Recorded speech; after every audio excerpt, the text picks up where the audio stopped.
કેવું છે મયુરભાઈ હવે? બહુ સારું.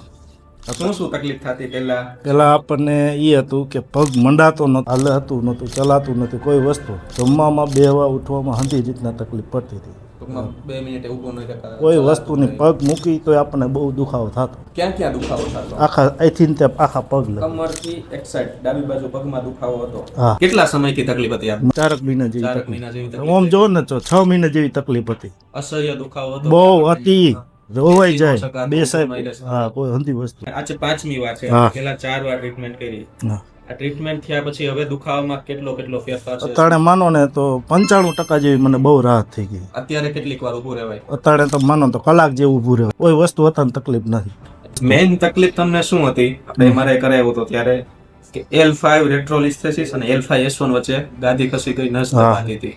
એના હિસાબે કમરમાં અને પગમાં દુખાવો થતો હતો. હા.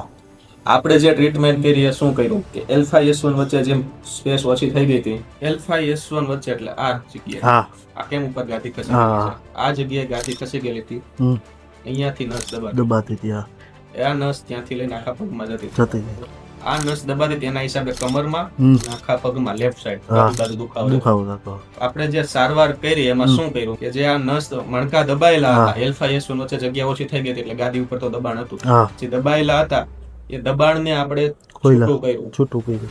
દબાણ છૂટું થયું, મણકા ઉપરથી દબાણ છૂટું પડ્યું હા. એટલે જે ગાદી બહાર આવી ગઈ હતી એને હીલ થવા માટે જગ્યા મળી. જગ્યા મળી. આપણે ખાલી દબાણ છૂટું કર્યું. મણકા. આખું કામ શરીરનું એની મેળે રિકવરી હા, આવી. હા. દબાણ છૂટું પડ્યું, નસ છૂટી પડી ગઈ હા. એટલે જે નસ દબાતી હતી એ દુખાવો ઓછો થઈ ગયો. ઓછો થઈ ગયો. બરોબર. આપણે અહીંથી કોઈ પણ જાતની દવા કે દવાની કીધું. કોઈ વસ્તુ નહીં. હા. ખાલી આ જ ટ્રીટમેન્ટ ખાલી કરી. ટ્રીટમેન્ટ. શું લાગે કોઈ બીજા દર્દીને આ રીતની આ તકલીફ હોય તો આ સારવાર કર્યા જેવી? કર્યા જેવી 100% કર્યા છે. ઓપરેશન ન કરે પણ આ કરાય. હા, ઓપરેશન પહેલા એક વખત આ સારવાર કરી દે તો ઓપરેશન માંથી બચી શકાય. દવા ન લેવી. આટલી બધી તકલીફ હોય, જો આટલી તકલીફમાં પણ રાહત થઈ જાય તો ઓછી, ઘણા પેશન્ટને ઓછી તકલીફ હોય કે જરૂર હોય તો એને તો રાહત મળી જ શકે. હા. સારું, તો હવે સારવાર ચાલુ કરીએ. કાંઈ વાંધો ના.